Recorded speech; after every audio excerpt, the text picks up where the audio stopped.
हाय, good morning, सत श्री अकाल, आदाब, नमस्कार, वनक्कम और जय हिंद। आज का दिन तो बहुत अच्छा है। प्राण प्रतिष्ठा यानी कि आज भगवान राम पधार रहे हैं अयोध्या में।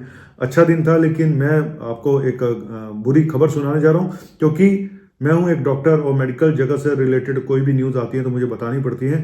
लेकिन आज इसके बारे में बहुत सारी चर्चा करूँगा कि आखिर इस न्यूज़ के मायने क्या है। नंबर एक, क्या आपको सच में डरने की जरूरत है और क्या कारण होते हैं बच्चों में, और कितना ये एक तार्किक है, मतलब कितना ये वो है कि हर एक को ये बोल देना इसको तो हार्ट अटैक हुआ है, इसकी सडन कार्डियक डेथ हुई, बिना किसी आपके पास प्रूफ होते हुए। सबसे बड़ा दिक्कत यही है कि प्रूफ नहीं है कि इसका जो डेथ हुई है वो सडन हार्ट अटैक हुआ था।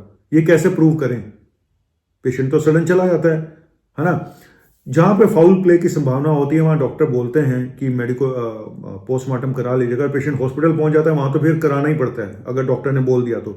लेकिन जो पेशेंट नहीं पहुंच पाते, ओपीडी में या घर पे डेथ हो गई, तो वहां दिक्कत आती है।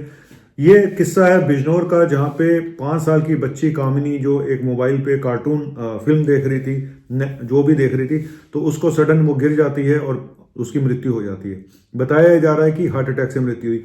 कैसे इसको प्रूव किया, ये किसी के पास कोई वो नहीं है, क्योंकि सडन हुआ, अचानक हुआ, तो ये मान लिया जाता है कि हार्ट अटैक हुआ। चलिए, मैं भी मान लेता हूं कि हार्ट अटैक हुआ होगा। आज चर्चा इस पे करूंगा पहले तो कि आखिर इतने छोटे बच्चों में, 5 साल के बच्चे में, जहां पे कोई मोटापा नहीं होगा, ना शुगर होगी, ना ब्लड प्रेशर होगा, ना कोलेस्ट्रॉल होगा, तो फिर अचानक इस तरह से मृत्यु कैसे हो गई और क्या कारण होते हैं बच्चों में हार्ट अटैक के। ठीक है, तो ये बताने जा रहा हूं। देखो, तीन सबसे बड़े कारण जो है। नंबर 1 कारण है कि हार्ट की मसल का थिक हो जाना, जिसको बोलते हैं हाइपरट्रॉफिक कार्डियोमायोपैथी। जहां मसल थिक हो जाती है, ऑक्सीजन डिमांड बढ़ जाती है, उतना कोरोनरी आर्टरी सप्लाई नहीं कर पाती है। कई बारी एबनॉर्मल हार्ट की रिदम ही एबनॉर्मल हो जाती है, और जिसको वेंट्रिकुलर टैकिकार्डिया फिब्रिलेशन बोलते हैं, और पेशेंट कोलैप्स कर जाते हैं। तो ये 1 में से 200 में से 1 को ये प्रॉब्लम निकलती है, हाइपरट्रॉफिक कार्डियोमायोपैथी। इसको डायग्नोस करने का तरीका इकोकार्डियोग्राफी है, सिंपल इकोकार्डियोग्राफी। और आपको वार्निंग साइन भी बताऊंगा बच्चों में क्या क्या वार्निंग साइन होते हैं, जिससे कि आपको थोड़ा अलर्ट हो जाए, और अगर कोई जरूरी टेस्ट हैं और अपने बच्चे को पीडियाट्रिशियन को या पीडियाट्रिक कार्डियोलॉजिस्ट को या नॉर्मल कार्डियोलॉजिस्ट को जाके जरूर दिखाएं। ठीक है। दूसरा कारण होता है एबनॉर्मल जो कोरोनरी आर्टरी है उसकी ओरिजिन, मतलब जहां से निकलना चाहिए वहां से नहीं निकल रही है, कहीं और से निकल रही है। इसको बोलते हैं anomalous origin of coronary artery. ये पल्मोनरी आर्टरी से भी निकल सकती है, जिसको बोलते हैं ALC APA, और ये एओर्टा से भी निकल सकती है। मतलब ये गलत जगह से निकल रही है। आपकी खून की नाड़ी जहां से निकलनी चाहिए वहां से ना निकलने के बजाय गलत जगह से निकल रही है, जो एक कारण बनता है इस तरह की प्रॉब्लम का। ठीक है। और तीसरा कारण मायोकार्डाइटिस। ये एक इंपॉर्टेंट कारण है कि बॉडी में कोई इंफेक्शन हुआ, वायरल हुआ, बैक्टीरियल हुआ, और उसने हार्ट की मसल पर असर डाल दिया। वो इंफेक्शन हार्ट की मसल में चला गया, जिसको बोलते हैं मायोकार्डाइटिस, और वो एक एबनॉर्मल हार्ट रिदम कभी कभार कर सकता है। और ये एक बहुत कॉमन प्रॉब्लम है मायोकार्डाइटिस, ये कोई इतनी वो भी रेयर भी नहीं है। ठीक है। तो उसकी वजह से भी, हालांकि ज़्यादातर मायोकार्डाइटिस ठीक हो जाती हैं, लेकिन कई बार ये जानलेवा भी साबित होती है, स्पेशली फीवर की अगर हिस्ट्री हो तो। अगर आपको लगता है कि 2-4 दिन पहले फीवर आया या अभी फीवर चल रहा है, तब कभी पेशेंट घबराहट अगर करता है तो हम लोग उसको बहुत लाइटली, मैंने अपने लाइफ में सच बताऊं, एक बार एक हॉस्पिटल में देखा था जहाँ पेशेंट घबराहट कर रहा था और पेशेंट को फीवर चल रहा था, और शायद 1 या 2 पेशेंट में मैंने ऐसा देखा जहां पे उनको मायोकार्डाइटिस हुई और सडन कार्डियक डेथ हो गई। अपनी पूरी लाइफ में मैंने शायद 2 पेशेंट देखे हैं अब तक ऐसे। ठीक है। और आपके पास एक्सप्लेनेशन के लिए कुछ भी नहीं होता, क्योंकि सब कुछ इतना सडन होता है कि आप उसको डायग्नोस ही नहीं कर पाते। अचानक पेशेंट आपको बताता है घबराहट है, और आधे घंटे के अंदर पेशेंट चला जाता है। और फीवर भी होता है, और डॉक्टर या पेशेंट या उसके घर वाले सोचते हैं कि बुखार की वजह से घबराहट हो रही होगी, चलो इसको नींबू पानी दे देते हैं, चलो डॉक्टर साहब इसको बुखार का टीका लगा दो, ये कर दो, वो कर दो, लेकिन पेशेंट सडन कोलैप्स कर जाते हैं। ठीक है। तो ये एक ऐसी कॉम्प्लिकेशन है जो बिना बताए अचानक आती है, और इसको रोका जा पाना मुश्किल होता है ना। अब मैं आपको बताता हूं कि आखिर वार्निंग साइन क्या होते हैं बच्चों में। इतने छोटे बच्चों में अगर कुछ आपको बता रहे हैं तो कहां पे माँ बाप को अलर्ट हो जाना चाहिए। ठीक है। तो ये भी जरूरी है कि माँ बाप को कहां पे अलर्ट हो जाना चाहिए। अगर बच्चा ये किसी एक्टिविटी के दौरान भाग रहा है, कूद रहा है, तो वो बताता है कि मेरे छाती में दर्द होता है, तो इसको आपको सीरियसली लेना चाहिए। अगर किसी एक्टिविटी एक्सर्शन से रिलेटेड उसको छाती में दर्द होता है तो नंबर 1। नंबर 2, अगर वो किसी एक्सरसाइज के दौरान बेहोश हो जाता है, गिर जाता है, फेंट हो जाता है, तो इसको भी आपको सीरियसली लेना चाहिए। तीसरा, उसको ये बोलता है कि चलने पे उसकी सांस बहुत तेज हो जाती है, ठीक है, तो इसको भी आपको सीरियसली लेना चाहिए। थकान हो जाती है, ठीक है, पसीना आता है, या वो कहते उसकी हार्ट बीट बहुत फास्ट हो जाती है, ठीक है, या उसका सांस फूलने लगता है चलने पे या भागने पे, तो इन सब सिम्टम को सीरियसली लेना चाहिए। एक प्रॉब्लम और होती है इतने छोटे बच्चों में जो शायद माँ बाप को नहीं पता होती, इस बीमारी को बताना मैं भूल गया हूँ, वो होती है कंजेनाइटल हार्ट डिजीज, है नी।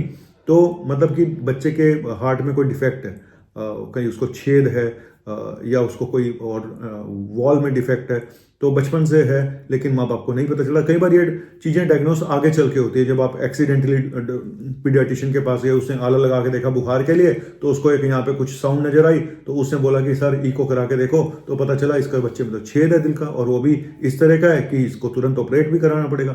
तो ये बातें कई बार नहीं पता होती, तो ये हार्ट फेलियर कर सकती हैं और पेशेंट कोलैप्स कर सकता है। तो इसलिए एक तो सबसे बड़ी चीज है कि इसको प्रिवेंट कैसे करें। देखो, मुझे लगता है साल में एक बार अपने बच्चे को पीडियाट्रिशियन के पास जरूर लेके जाना चाहिए कि भाई एक बार इसको तू चेक कर ले ध्यान से, कोई इसको प्रॉब्लम तो नहीं है। अगर पेशेंट बच्चा कुछ ऐसी बात बताता है, कई बार ये होता है कि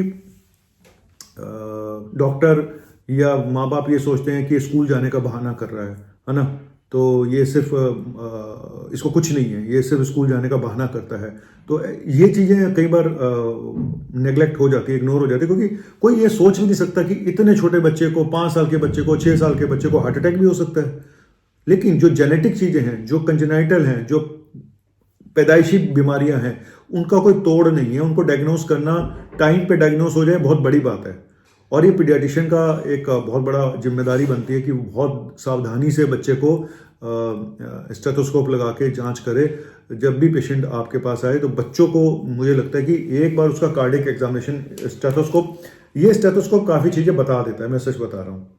ये स्टेथोस्कोप काफ़ी चीज़ें बता देता है अगर इसको ध्यान से सुना जाए और डॉक्टर इतना स्किलफुल हो कि वो ध्यान से जांच करके बता दे कि हाँ यार कुछ तो डाउट है, कुछ गड़बड़ है। कई बार ये नहीं भी बताता, ये भी बता दूं, कई बार ये नहीं भी बताता, तो उसके लिए फिर आपको टेस्ट कराने पड़ते हैं, चाहे ईसीजी है, इकोकार्डियोग्राफी है ना, हाइपरट्रोफी कार्डियोमायोपैथी, जहाँ हार्ट की मसल थिक हो जाती है, वहाँ पे इकोकार्डियोग्राफी बहुत इंपॉर्टेंट टेस्ट है। ईसीजी में भी कई बार प्रोलॉन्ग क्यूटी इंटरवल या मायोकार्डाइटिस है, उसके चेंजेस कई बार ईसीजी में भी आ जाते हैं। तो अगर बच्चा चेस्ट पेन बता रहा है तो मैं ये बोलूँगा कि एक बार ईसीजी भी जरूर, कितने पीडियाट्रिशियन के पास अब ईसीजी होता होगा ये तो मुझे नहीं पता, लेकिन अगर बच्चा पीडियाट्रिशियन के पास आता है, और मेरे पास भी कई बार 10-12 साल के बच्चे आते हैं, मैं एक बार ईसीजी तो मैं जरूर करा के देखता हूँ।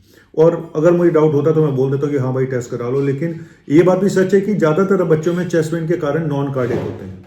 ज़्यादातर 100 में से अगर मैं बताऊं तो 99% कारण हार्ट से रिलेटेड नहीं होते हैं। वो इन्फेक्शन की वजह से हो सकते हैं, वो अस्थमा की वजह से चेस्ट पेन बता सकता है, उसको जीआरडी हो सकता है, उसको मस्कुलर चेस्ट पेन हो सकता है, उसको स्ट्रेस की वजह से भी हो सकता है।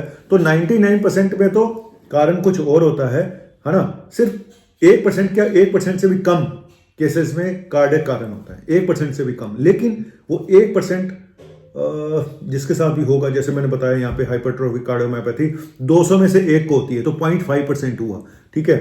और मायोकार्डाइटिस 1 लाख में से 1 को ऐसा होता है। और एबनॉर्मल कोरोनरी आर्टरी ओरिजिन 100 में से 1 होती है, तो 0.5%। तो मतलब 1% से भी कम चांसेस होते हैं इन सब बीमारियों के निकलने के, कार्डियक ओरिजिन होने के। लेकिन फिर भी जिसका बच्चा जाता है उसके लिए वो 100% है, उसके लिए तो वो सब कुछ चला गया। तो मैं तो सिर्फ प्रे कर सकता हूँ उस बच्चे की आत्मा की शांति के लिए, उसके माँ बाप को हिम्मत दे। लेकिन ये कोई आसान नहीं है।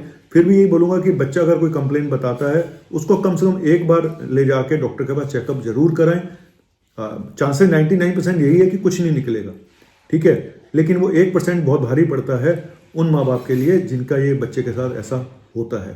Thank you very much. No doubt बहुत डिफिकल्ट है डायग्नोस करना, कोई आसान नहीं है, कहना आसान है, लेकिन क्या करूँ। चलिए, दिन तो आज अच्छा है लेकिन खबर बुरी है। मेरा काम है बताना, क्योंकि मैं हूँ एक डॉक्टर और बाकी सब चीज़ें चलती रहेंगी, लेकिन शो मस्ट गो ऑन। जो भी खबर आएगी, जो भी न्यूज़ आएगी, जो भी एजुकेशन होगी, जो भी कुछ भी होगा, वो मैं आपको बता के ही जाऊँगा। बस बाय।